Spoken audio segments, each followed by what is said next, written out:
Coming in at number 10, we have the Flying Monkeys of Napa Valley. I've always wanted to visit the Napa Valley because wine.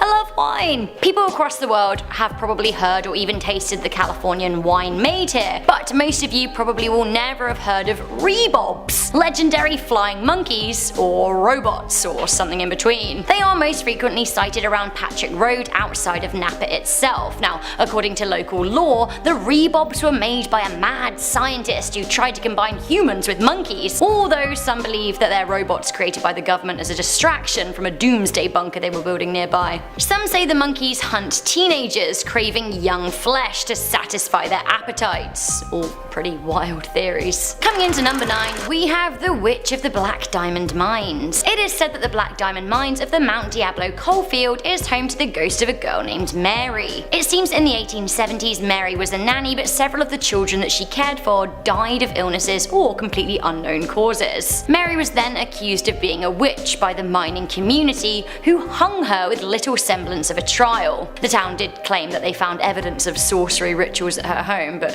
who knows back then? Honestly, they just burn the witches, except they hung her.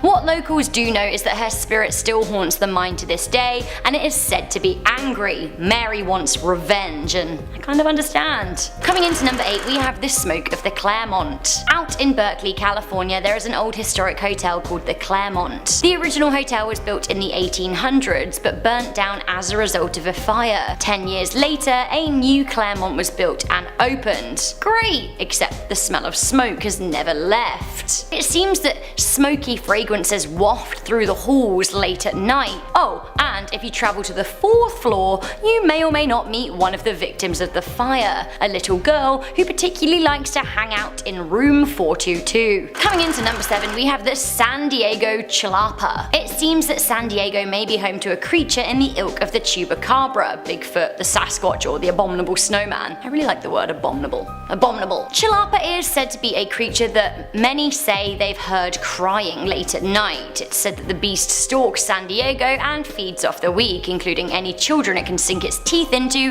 or homeless people unlucky enough to encounter the menace. 30 mysterious deaths seem to have been blamed on the creature. Although that being said, in February 2012, San Diego residents breathed a sigh of relief as they thought that the monster had washed up dead on Mission Beach. Have a little look at the pictures and tell me what you think. Honestly, I hope that there aren't any baby chulapas out there around willing to continue mummy or daddy's work, because that looks horrible. Abominable. Coming in at number 6, we have the Boy of Grouse Lake. I would love to go to Yosemite National Park and do some hiking, but of course the sprawling 3,000 square kilometer park is filled with myths and legends. Ever since the mid-1800s, reports of a wailing sound have been noted around Grouse Lake. It seems that in 1857, Yosemite's first park ranger Galen Clark heard the cries and went to investigate. It seems that Clark kept hearing the noises and thought that it may well be a dog or an animal, so decided to ask a local First Nations tribe if they had lost a dog or any member of livestock. Legend has it that they responded to tell him that actually it was no dog, and under no circumstances should he go near the water. Why? Well, it was haunted by a First Nations boy who had fallen in and drowned. To this day he is said to call out to those who pass by, but if anyone goes into the water to help him or investigate, he will grab their feet and pull them into the lake until they drown, just like he did. Coming into number 5, we have Toys R Us of Sunnyvale. I feel like Toys R Us had bigger issues than a Californian branch store haunting, what with its spate of closures, but nonetheless the Sunnyvale, California location is said to be haunted by a poltergeist. Poltergeist in a kid's shop, honestly I can't think of anything worse. I actually used to work in a massive toy shop in London as a princess, long story, but sometimes we would do sleepovers for kids overnight, and there really is nothing scarier than a toy shop during the darkness, because your imagination kind of runs wild with all of the scenarios in which the toys could come to life and, like, I don't know, bite your ankles. Either way, scary, right? I think it's scary, but just ask the night staff here at this Toys R Us. Now, legend has it that the poltergeist came about after kids broke into the store and snatched an Ouija board off the shelves, holding an impromptu seance and accidentally unleashing a spirit. Spooky. Coming into number 4, we have the albinos of Hicks Road. It seems that Hicks Road in San Jose is a strange place with an even stranger legend attached to it. Locals believe that the road, which runs between Los Gatos and Twin Creeks, is haunted not by ghosts but by so-called hostile albinos. Rumours of the clan began circulating in the 1970s, and it is said that they are violent to passers-by and will stop cars and attack people with improvised weapons. There aren't accounts of them murdering anyone, just generally displaying hostility and creepy behaviour. The legend says that they eat roadkill, and they have been spotted dragging away dead deer into the hills. Coming into number 3, we have Haunted Disneyland. Disneyland California opened in 1955 in Anaheim. Actually went twice with Landon and Danny 2 and 3 years ago. Here's a picture of us along with Michael McCrudden and Charlotte Dobre of I.O. We're having a lovely time. It's a good time. There are balloons. Despite it being the Magic Kingdom, the park is filled with urban legends. The most enduring is that actually Disneyland is haunted by the ghost of none other than Walt Disney himself, who is said to stalk the park at night. He's also said to regularly visit his old apartment above the fire station on Main Street. It is also said that the It's a Small World ride is haunted, with the dolls moving and switching places with others. Some say that the haunted house actually is haunted, not by one of the ghosts that it looks like are kind of there, but by a little boy. Apparently his ashes were scattered or something along those lines. Others say that the Secret Club 33 is the Illuminati headquarters. Honestly, Disneyland is so filled with urban legends, we've made a whole video about it, so you should check that out. Coming into number 2, we have the legend of the Black Dahlia. The death of Elizabeth Short was no legend, it actually happened. In 1947, the budding 23-year-old starlet was found cut in half and severely mutilated. Her killer had drained her blood and scrubbed her body clean and then laid it out meticulously. The case totally stumped the LAPD, with the lead investigator Brian Carr saying, "I just can't imagine someone doing that to another human being." The murder was front page news for months, and Elizabeth's connection with Hollywood made it glamorous in a very macabre way. The killer was never found, and her death is one of the oldest cold cases in LA. It was after she died that the rumours and the legends were born. Some say she was a high-class escort killed by a lover. Some say she was involved with a satanic cult, and various news outlets had elaborated opinions on what had happened to her body. I guess we can't really go into it too much, but some think that she was covered in cigarette burns, and others say they think that she was forced to eat her own feces. Ugh. Somehow she was dubbed the Black Dahlia, and books were written about her. A 2006 movie was made about her starring Scarlett Johansson and Mia Kirshner. Finally, coming into number 1, we have the cursed Hotel Cecil. Some say that all 600 rooms of the Cecil Hotel are cursed. The building has now been rebranded the Stay on Main to avoid associations with its dubious past. The Black Dahlia herself was said to have drunk at the hotel before she met her grisly demise. There is a whole Wikipedia page about deaths and violence at the Cecil Hotel, and on a quick glance I count 16 grisly incidents, and those are just the reported ones. Many of the stories involve suicide by jumping from the top of the building, others involve poison. The hotel was also said to be the home of serial killers Richard Ramirez and Jack Unterweger. The hotel made headlines in 2013 when a Canadian tourist, Elisa Lam, went missing after staying there. A video was posted of her from an elevator security camera by police, as this was the last time she was seen alive. Now the video is actually very scary to watch. She's seen acting exceptionally strangely, very strangely indeed. She presses a number of the buttons in the elevator and the doors fail to close. She's seen peering out of the elevator and looking really scared.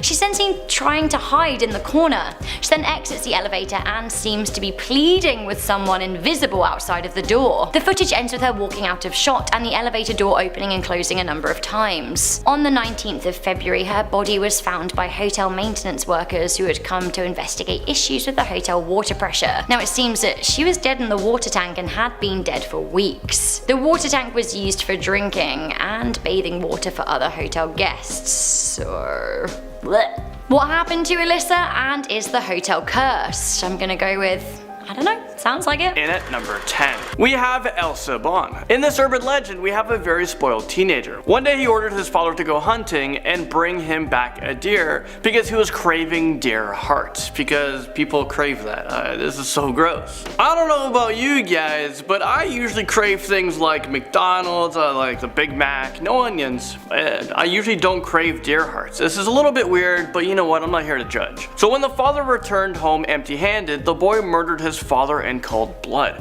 removed his heart and liver, and gave it to his mother to cook. I mean, what the heck, this kid is savage. Once his mother realized that the strange meat was her dead husband, she punished him by whipping and throwing hot pepper on the wounds, and then she sent an angry dog after him to continue on with the punishment. So now Silbon, well, he's described as a thin, tall ghost who is known for his destructive whistling.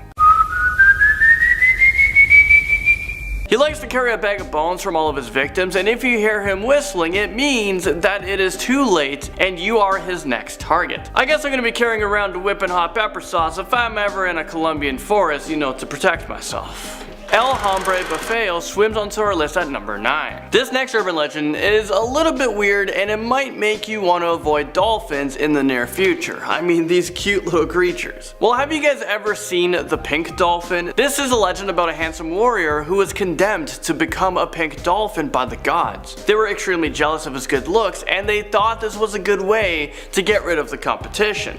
But with every curse, there is always some sort of upside. The warrior also was given the ability to convert into a man when he comes out of the water and onto the land, but he had to wear a hat to cover up his blowhole. Seems legit to me. So anyways, this man goes around town, lures unsuspected women, and impregnates them. The next day, they have no recollection of what happened, and within a few weeks they discover that they are pregnant. I guess this happens to a lot of women in Colombia because many children who are born without a known father actually have dolphin men registered as their father on official government records. I mean, that is just the weirdest thing ever. La Madre Monte, or otherwise known as Mother Mountain, climbs onto this list at number 8. Sounds peaceful, right? Well, you're wrong. She lives in the jungle and bathes in the river. But when she does, she causes flooding and heavy storms to nearby villages and cities. Madre Monte will haunt people who steal land, and she will curse them so that they don't have a successful harvest. She also hates unfaithful spouses, beggars, and troublesome people, so she punishes them by placing a lot of objects in their way when they walk through the jungle. They will eventually fall asleep from all the physical exertions, but they won't wake up. So basically, if you're good and a decent human being, she won't bother you, but if you annoy her, prepare to face the consequences. Jumping into number 6 is El Hombre Cayman. Translated to English, El Hombre Cayman means alligator man. He had a really unhealthy obsession with watching women as they bathed in the river. So he decided to visit a sorcerer who prepared a potion that was temporarily converted him into an alligator so that the women bathing in the river wouldn't be suspicious or feel like they were being watched. The sorcerer prepared 2 potions, one that would turn him into an alligator and another one that would turn him back into a man. Well, one thing led to another. As he was transformed into an alligator, the other potion broke and spilled. So now he has a body of an alligator and a human head. And since then, women were horrified and too scared to bathe in the river. But now it is believed that El Hombre Cayman returns every St. Sebastian's Day to hunt for victims. La Llorona brings us to number 5. According to this legend, she used to be a poor peasant girl who fell in love with a rich nobleman. Their relationship was hidden from the rest of the world, and they ended up having several children together. When the girl asked the nobleman to get married, he refused because their children were born out of wedlock. So in a desperate attempt to be with the man that she loved, the girl drowned her children in the river. When she told the nobleman what she had done, she still refused to be with her. The girl was full of grief and desperation, so she actually went back to the river and drowned. But because of her crime, she was cursed to roam the rivers looking for children for all eternity. So it is believed that the weeping woman wanders the riverbeds at night looking for children to take them away. And it is believed that she is an omen of death to those who see or hear her. So yeah, don't be lurking around rivers at nighttime in Colombia. La Tunda breaks onto this list at number 4. If you explore the Colombian jungles, you might come across a woman with a wooden leg. Well, if you see that, make sure you guys be aware. I would just turn around. She is capable of shapeshifting into someone that you know so that she can lure you further into the jungle. And once you're in her mercy, she will feed you shrimp that she has prepared especially just for you. Okay, that doesn't sound so awful, does it? Well, I mean, I'd rather prefer chicken, but I'll take the free shrimp any day. Well, while you're eating, she hypnotizes you so that she can do whatever she wants. She mostly likes to suck on all of your blood or devour you like a wild animal. So yeah, I guess it's better to avoid her at all costs regardless of the free shrimp, because maybe it's not worth it. Snapping number 3 is El Mohan. Let's travel to the depth of the Amazon rainforest where you might find El Mohan. He is an extremely hairy creature with long claws that is capable of shapeshifting, and he likes to abduct young girls to have his way with them. Oh, and sometimes he has really red eyes and gold teeth. He also enjoys capsizing boats in order to steal their bait and fishing equipment. And is it just me, or does the Amazon River sound like the scariest place on earth? It literally has anacondas, piranhas, sharks, tarantulas, now this scary creature. I don't think I'm going to be visiting the Amazon rainforest anytime soon. El Apollo Maligno makes its way onto this list at number 2. So this translates to the evil chicken. And I know this doesn't sound that scary, but trust me, you don't want your chicken to be evil. This urban legend is pretty intense. The evil chicken is an extremely mischievous creature that looks like a typical bird, except this thing is huge. It will use some sort of whistling trick in order to attract people to their hunting grounds. Once their unsuspected victims is in sight, the evil chicken will devour them whole. According to this urban legend, the only way to get rid of this chicken is to pray to Saint Miguel 9 times, or you can avoid any whistling sounds in the near future. If you hear whistling, go the opposite way. El Bararo bites its way into this list at number 1. This ugly creature has backwards feet that are used to confuse its prey. He is extremely tall, has pale skin, but is covered with black fur. He has large ears, red eyes, and huge fangs. This definitely doesn't sound like a creature that I would want to run into. So basically, El Bararo will use 2 ways to kill his victims. First, he will use his urine, which acts like a lethal poison. And secondly, if he manages to catch you, he will use his arms to squeeze your body into a pulp, and then he'll drink you through a small hole that he makes in his victim's head. But luckily for us, he has no joints in his knees, so if you can somehow make him fall down, you have a good chance to get away because he can't get up. Starting off at number 10 now, we have the Gosford Glyphs. A little outside of Sydney lie the Gosford Glyphs, a series of rock engravings that have perplexed and scared people for many years. Legend says they were carved 5,000 years ago by ancient Egyptians who visited Australia. The people who put forward this theory claim that the ancient Egyptians were able to build powerful ships to cross the oceans. When they reached Australia, they left the Gosford Glyphs as a symbol of their achievement. Critics of this theory say it's all an elaborate hoax made by people just a few decades ago. However, a couple of academics have claimed that some of the ancient symbols found there were very accurate and were not actually documented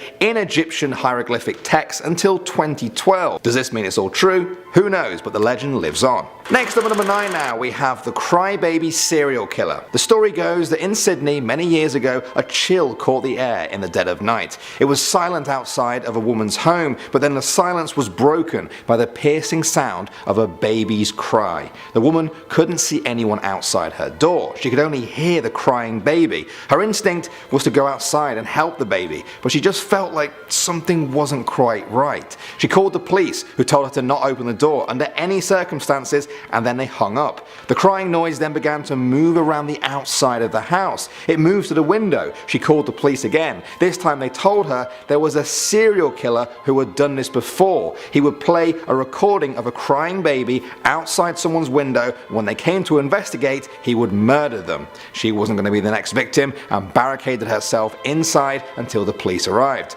but the crying had already faded into the distance. Moving on to number 8 now, we have the underworld. Every city has tunnels and sewers sprawling underneath it, but Sydney might have something else. Many people will tell you of a subterranean world that has been home to all kinds of dark criminal activities. Everything from smuggling, kidnapping and murders have taken place there since the city was founded. Perhaps one of the most famous examples is Lake St James, a dingy pool of water that lies beneath Macquarie Street Station. If the creepy albino eels aren't enough to creep you out, then the stories of secret military operations being carried out there certainly will. Next up at number 7 now, we have the panther. For many years, residents of Western Sydney have claimed that there is a black panther stalking the suburbs. This rumour became reality though in recent years. In 2018, a man called Greg Cully took this picture while with his 13-year-old son. They had heard a strange rustling in nearby bushes and then heard a loud thud. Now at first, they thought they had sighted a kangaroo. Then they got a closer look. It was a large, shiny black animal, as big as a German shepherd, but it moved like a cat. This was the second alleged sighting reported that year, but this time there were pictures. As far back as 2003, even the local government was forced to admit that it was likely there was a colony of big cats lurking in the bushes on the very edge of Sydney. Moving on to number 6 now, we have bridge bodies. Sydney Harbour Bridge is one of Australia's most famous sites. Every day tourists from all over the world walk along it or snap pictures of it, but many of them aren't aware of a very grim story attached to it. Now according to legend, during the construction of the bridge, 3 building contractors had tragic accidents. Here's where the story tends to split. Some people say that the builders actually fell into the pylons, and because everyone was working so hard, they just didn't notice. The other story is a bit more sinister. They say that the builders died and their bodies were put inside the bridge to avoid an investigation and the bridge not being completed. Either way, people who share this legend agree that those workers' bodies are still sealed away in the bridge somewhere and their spirits haunt it at night in revenge of this injustice. Moving on to number 5 now, we have the girl on the highway. If you head out to Wakehurst Parkway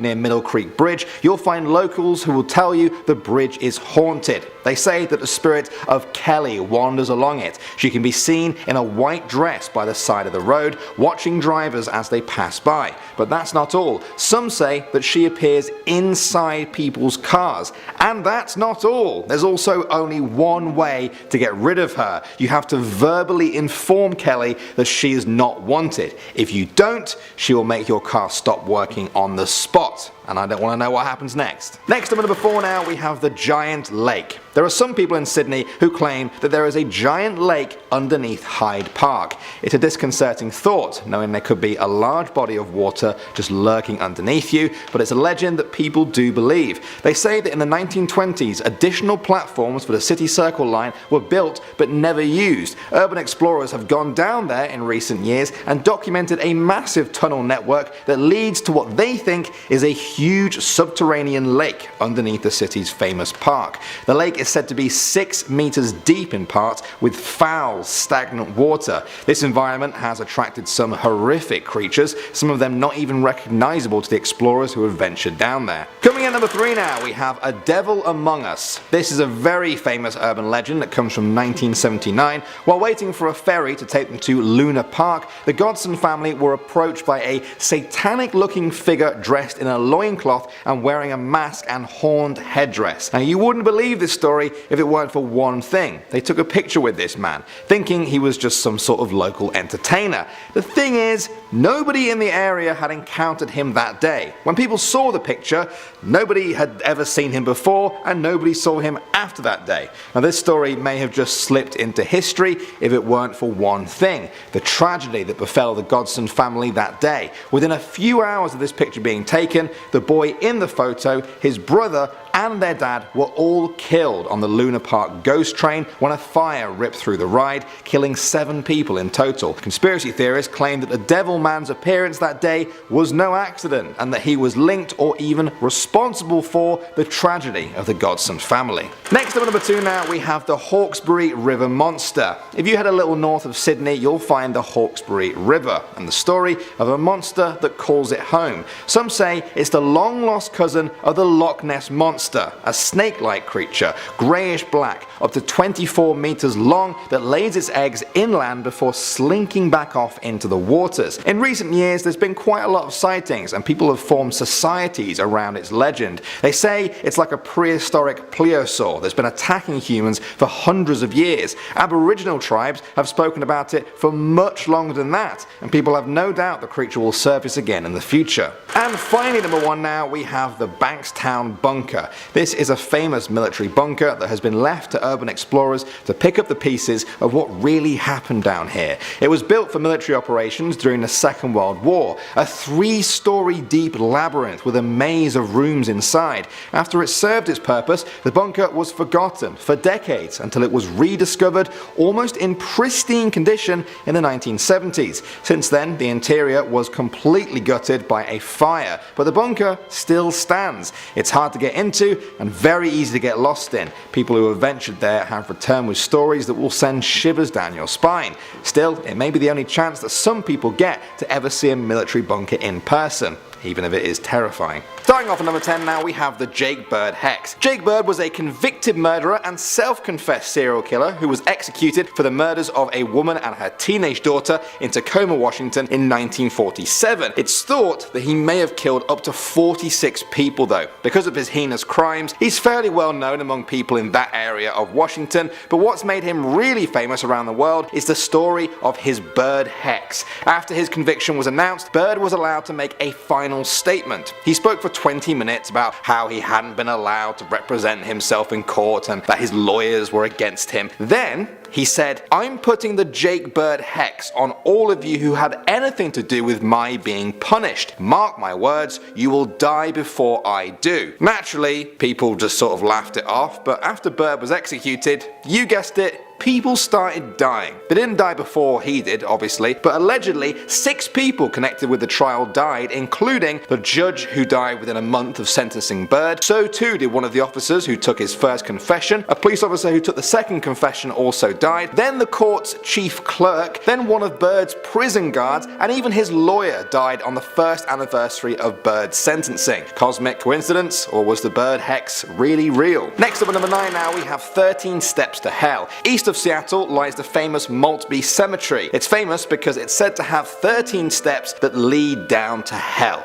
Or at least they used to be there. Legend says that these stairs led down to the tomb of a wealthy local family. Now if someone walked down them, everything would go silent around them. When they reached the bottom step and turned around, they would have a vision of hell. People who were watching them in this moment reported seeing them collapse to their knees, screaming in terror at something they just couldn't see. The vision was said to drive the person insane. If it was children who went down these steps and saw hell, many of them were said to return almost in a coma, never able to speak again. If this sounds too creepy, well, don't worry, it's been reported that the steps no longer exist. They were bulldozed or filled in with concrete years ago. That hasn't stopped the legend from spreading though, and many people still visit the cemetery each year and try and unearth these steps to take a trip down to hell themselves. Next up at number 8 now, we have Mount Rainier's saucer. In 1947, a pilot discovered a US Marine transport plane that had crashed in Mount Rainier National Park. After reporting it, he took off again on his journey to Yakima. Suddenly, he saw a bright flashing light in the night sky. He was worried that he had flown dangerously close to another plane, but found nobody else nearby. Then more bright lights appeared. One of the lights passed in front of him. He described them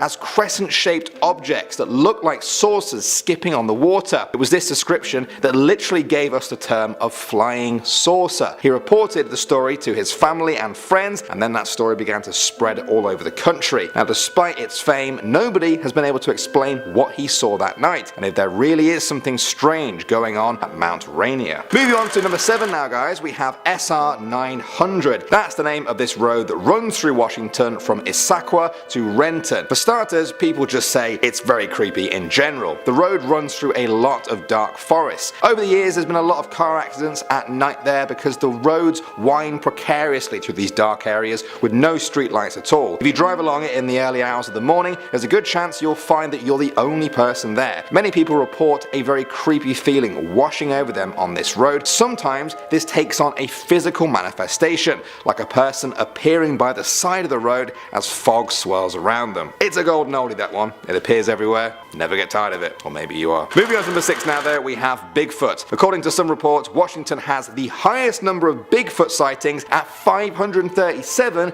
since records began. That's over 100 more more than the second place state, its southern neighbor California. Now, in case you don't know what or who a Bigfoot is, it's a hairy, upright walking ape-like creature in North American folklore. It's said to have an almost mythical quality and dwells only in the wilderness, leaving almost nothing behind besides footprints and tufts of hair. One of the most famous Bigfoot encounters in Washington occurred in 1924 near Mount St. Helens. A group of gold prospectors claimed to have fought a group of 7-foot-tall Bigfoots who threw boulders at them. They said these giant creatures moved like humans but must have weighed over 400 pounds. One of the men fired his gun at the creatures, toppling one off a cliff. That night they heard huge stones slamming against their cabin and felt giant bodies hitting against the walls and doors. As you already know, this certainly wasn't the first Bigfoot encounter in the state of Washington. Next up at number 5 now, we have the Oxford Saloon. I found this story from a Reddit user who said that this saloon is just a few blocks down from their workplace. The Oxford Saloon is a bar that's been in the town of Snohomish for over 100 years. Legend says that many years ago, a policeman called Henry was stabbed to death there while trying to break up a fight. They say his ghost remained attached to the building, harassing guests and scaring them at the bottom of the basement steps. In modern times, the second floor of the building became offices, but they say the saloon ghost still remains there too. This includes a man in a bowler hat and 2 female spirits, Kathleen, the madame for the brothel back in the day,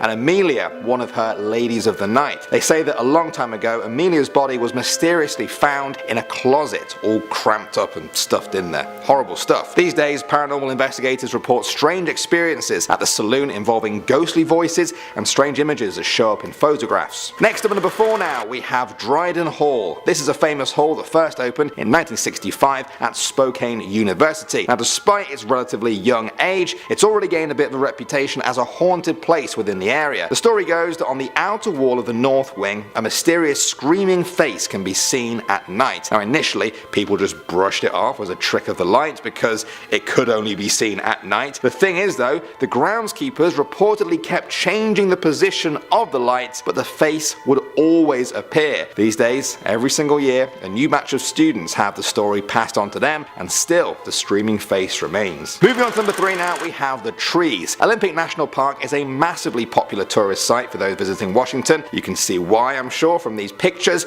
but locals have always told stories about an unsettling feeling they get among some parts of the dense undergrowth there. Many of the famous trails are said to be haunted by a powerful unknown entity. Believers in this often point to a very strange event that took place there in February 2018. Park officials were baffled one morning to find an extremely powerful force had knocked down over 100 trees. Now, what's also strange is the fact that weather data shows nothing out of the ordinary occurred the night before. Many of the trees were also broken near the base, which would require an immense amount of force. The amount of trees that had gone down was inconsistent too. In some areas, nearly every tree was down, but in other areas, half the trees were untouched. It was a mystery. Let's hope some of you guys have a rational explanation for all of this. Moving on to number 2 now, we have the Winged Man. By all intents and purposes, Marina High School in Everett, Washington is a normal school of some 3,000 students. Many of the students are aware though of a particularly strange urban legend there. They say that in the school, around midnight, the lights are supposed to still be on, but on some nights, the lights will just shut off. If you watch from outside of the school, they say you'll get the feeling that someone is watching you from inside, and then you'll see it, the eyes.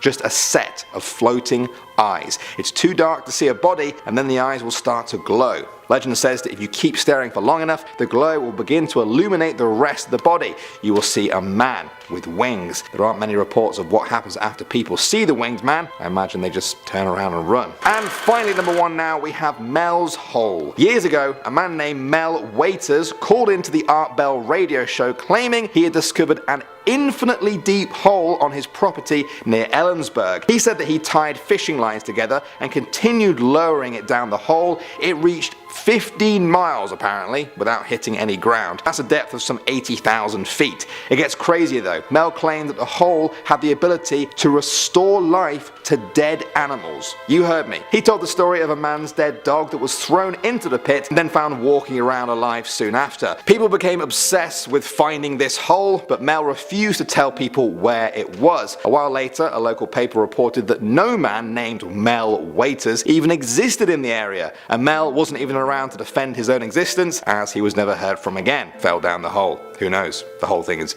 very strange. Coming into number 9, we have the Vending Machine. At the Université Libre de Brussels, which is located, obviously, in Brussels, there's an urban legend going around that a former student got their arm stuck in a vending machine mechanism and had to have it amputated. Ugh. It seems that the student's snack got stuck, so they tried to reach in and grab their food, but it got stuck and horribly mangled in the machine. Blech. They ended up having to lose their arm. While this may be circulated in Brussels, I feel like this isn't necessarily unique to Belgium. I've heard this kind of urban legend before, especially from parents who don't want their kids getting stuck. Honestly, I think when it comes to vending machines, the bigger risk would it be falling on you when you kick it because your coke hasn't come out. Coming into number 8, we have the Buck Riders. Ah, the Buck Riders. They're a very old Belgian legend indeed. They're ghosts or demons or demonic presence that rode through the sky on the back of flying goats gifted to them by Satan.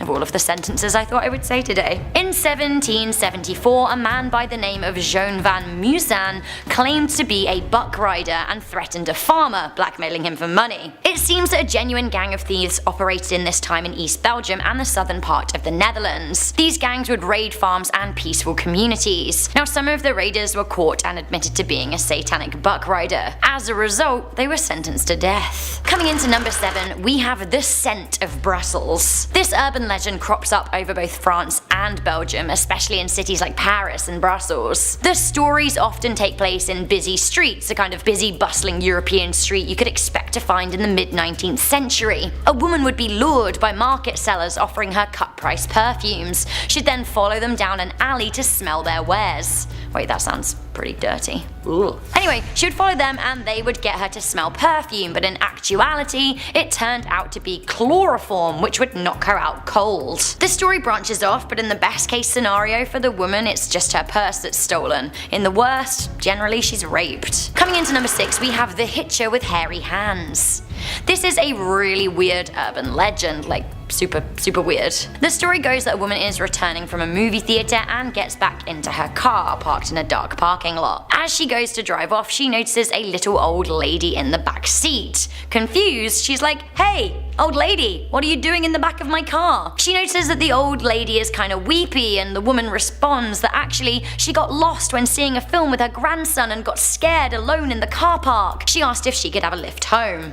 Who refuses a little lost old lady? The driver takes pity on her and decides to drive her home, but at one point the old lady gestures that she wants the driver to turn left and she shows part of her hand and arm. The driver notices that actually she's mysteriously hairy. Casting a few peeks into the rearview mirror, she notices that the woman's hands were very hairy, kinda manly hairy. It isn't long before the driver realizes that actually the little old lady is a man in disguise. Panicked, she sees a bus and decides to crash into it. She runs to the bus driver to ask him for help. When she gets back to the car, this so-called old lady has vanished. When the police come later, they investigate the car and find chloroform and chainsaws in the back. Basically, the story goes that actually the Butcher of Mons was suspected to have been in the area and the driver could have been the next victim. So speaking of the Butcher of Mons, this is actually one of those urban legends that's true, but has sparked all kinds of other chatter. I think we should talk about it at number 5. So the Butcher of Mons was a very real Belgian serial killer who was active between January 1996 and July 1997 near the Belgian city of Mons. The killer murdered women and chopped them up, placing them in plastic bags and leaving them in visible locations along highways and such. The parts in the bags belonged to a number of different women, all from the Hawkesbury region. The bags, 12 in total, showed up between March 1997 and April 1998, with all 5 murder victims eventually identified. The women were all aged between 22 to 42. Despite decades of investigation, the murderer has never been apprehended, which has obviously left imaginations to run wild over that part of Europe. Less dark, still scary, still in Mons. At number 4, we have the Angel of Mons. The Angel of Mons is an old World War I tale from the Battle of Mons. Netherlands. Now during the First World War, much of Belgium was dug up for trenches, and the country became a very tightly fought battleground. It was the gateway to the rest of the West. One such famous battle was the Battle of Mons itself, which took place at the onset of war in August 1914. Now it seems that British soldiers came under fire from a surprise attack from the German troops and found themselves cornered. It seems that when the situation seemed very dire, many soldiers believed that they saw winged creatures in the sky. Somehow the British managed to win the battle, and the legend goes that this is because angels came down along with St. George, the patron saint of England. They came down to fend off the Grey Army and lead a British victory. Another war legend up next. Could this have been the origin of George R. Martin's White Walkers? Maybe. They're coming into number 3. So this legend is often referred to as the legend of the White Cavalry. In 1918, a British captain, Captain Hayward, saw a band of Germans throwing grenades and shooting at an empty piece of land. After fighting the empty space, they fled, obviously terrified. Now the English soldiers captured them and questioned them about the strange battle. It seems that they were convinced that they were fighting a strange army in white riding white horses. They described these men as being death-like. Was this just a hallucination of war, or was there something else going on? Coming into number 2, we have the Needles. Back in the 1980s, at the height of people's fear of HIV, there was scaremongering, vicious rumours circulated that people were leaving contaminated blood needles in seats at movie theatres. Now the most discussed theatre is the UGC de Brugge. The legend said that a madman would leave HIV-infected needles in chairs, and then when you went to investigate, there'd be a note saying, "Welcome to the world of HIV." Honestly, awful. Awful, but pretty untrue. I can't find any reference to this actually ever happening. It's just an awful AIDS scare and a popular urban legend. Finally, coming into number 1, a classic ghost story, we have the Eyes. Always a spooky forest and an urban legend video. Classic urban legend. So the Eyes is the more frequently used name for a spirit called De Oggen. This is a malicious force that haunts the Sonian forest at the southeast edge tip of Brussels. De Oggen, or the Eyes, is said to be one large foggy shadow, followed by smaller foggy shadows. The legend began in 1937 when nearby nuns started finding burned bodies of young children in the forest, although the exact number of deaths and the truth of the tale is pretty sketchy. Either way, if you come across the fog in the forest, you may want to get out of there for fear of being taken away and murdered by the Eyes. Ooh.